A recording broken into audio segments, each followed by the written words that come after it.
Hi, scholars. In this video, I want to talk to you a little bit about group leadership.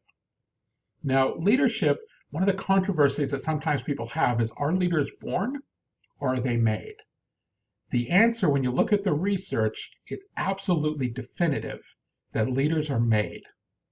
Now, some people might be born with certain qualities that give them an advantage in leadership, just like some people are born with perfect pitch. That's quite an advantage in singing. But singing is still a skill and still something that people can learn. Leadership is similar to that. Leadership is something that we learn and we develop. Sometimes people believe, well, I'm a good leader. I know how to make a decision and stick with it. Okay, stubbornness does not a good leader make.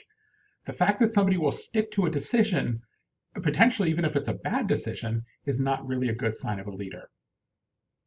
Now, there are a lot of different styles and approaches to leadership.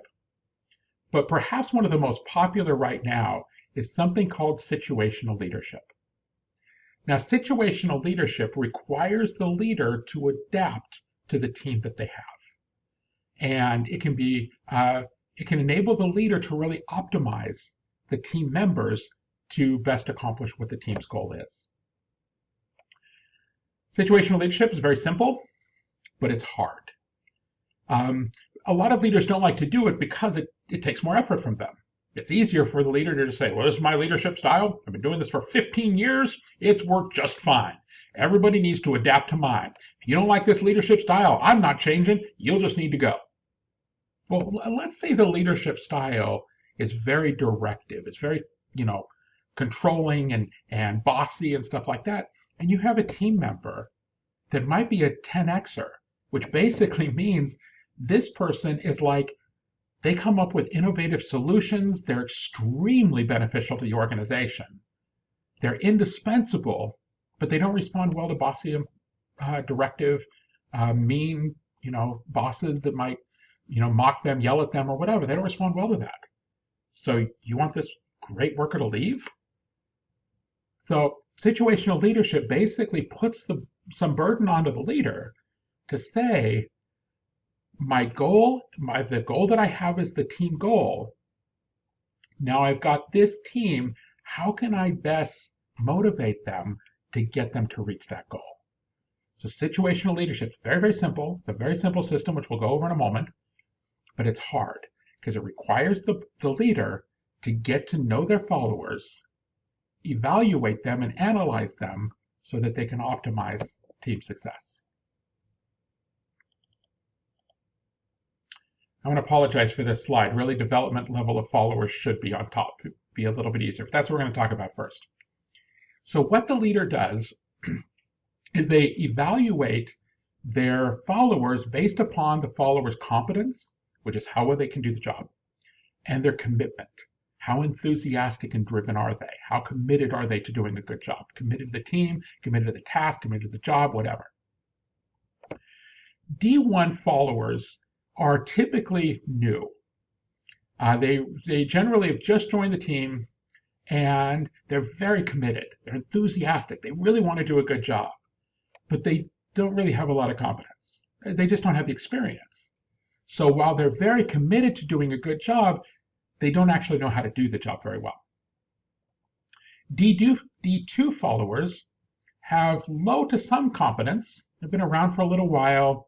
They've got some competence, they've learned a few things, but they've got low commitment. Maybe they become a little more disillusioned. Maybe they're just like, well, this is just the job and, whatever. D3, now they have moderate to high competence. They've been around for a while. Maybe they've learned from the more experienced team members. They pretty much know how to do the job. And for D3, their commitment can be variable. Low, moderate, high. Finally, the D4. The D4 follower, this person is highly competent and they're highly committed. So maybe they've been at this job for quite a while, or in this career field for quite a while, or this task for quite a while, whatever, and they have high commitment. So you can basically leave them alone and you know that they're committed to doing a good job. So you identify each follower as a D1, D2, D3, or D4. Now the leadership styles, they break the leadership style down into how directive they are. In other words, a high directive is giving specific instructions, is watching them very closely, maybe even right there leading them through what they need to do, and supportive behavior. And this is how much do you spend time patting them on the back, encouraging them, suggest, whatever, trying to build them up, okay, motivating them.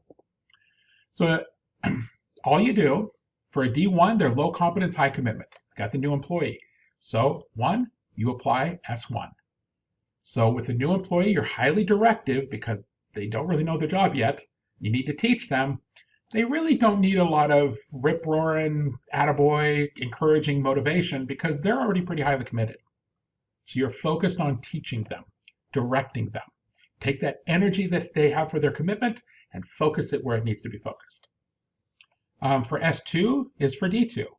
They're low to some competence, so they still need high directive. They don't really know the job very well, so they need somebody to be teaching them, but because they're low commitment, they're low motivated, they spend time with high motivation. Okay, they're trying to encourage them, trying to support them, trying to motivate them, and trying to strengthen that commitment. The D3, again, you got moderate to high competence, so the leader, S3, low directive. Okay, this person basically knows the job.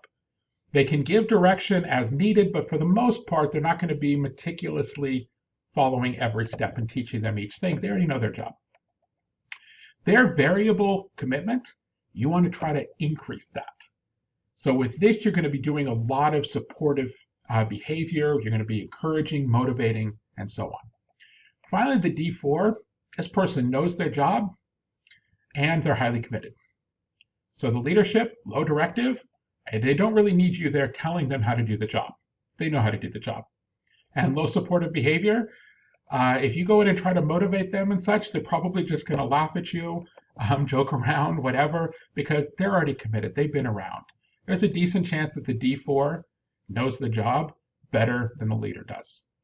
And so therefore, the best leadership style is really kind of delegate. Look, you take care of this. Let me know if you need any help. And go off and do something else. Okay. So it's relatively simple. Again, leadership, directive to supportive behavior, development, competence, how well they do the job, to commitment, how motivated are they? And you just match the numbers with each person. And that's it for our discussion on leadership. Again, we're just going to take a few minutes to go over one of the more popular leadership approaches and types. So thank you very much for watching. Thank you for giving me your attention, and I'll see you in the next video.